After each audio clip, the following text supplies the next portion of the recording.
It's Temple Tuesday. I'm Joey, and I'm here inside the Meditation Chapel at the Community of Christ Temple in Independence, Missouri. And I can't wait to walk you through this room today because it was built in the shape of an octagon. So that means it has 8 different huge panels, these walls that go around the room, and on them, as you can see, are hanging 8 different gigantic, beautiful, diverse Garnier paintings. And each one of these paintings expresses and depicts a different sacrament of the 8 different sacraments in Community of Christ. Now, over the next 8 weeks, we are going to take a look at each of the different sacraments in Community of Christ, and we're going to look at each one through the lens of justice and peace. So what is a sacrament? Well, one way that you might describe a sacrament is that it's a visible, physical, outward sign of an inward grace. Another way to say it is it's God revealing God's self, God's intentions and purpose, God's will for all of humanity and all of creation.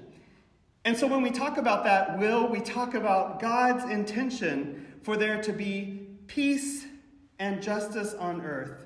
And when we say that word peace, it's the larger expression of shalom, of restoration, reconciliation, and healing of the spirit.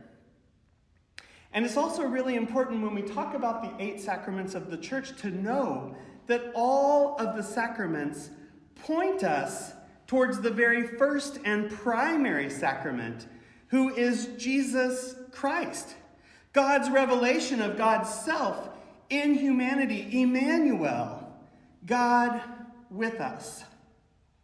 Now, in Community of Christ, it may be interesting to know that none of the sacraments are required to happen here in the temple themselves.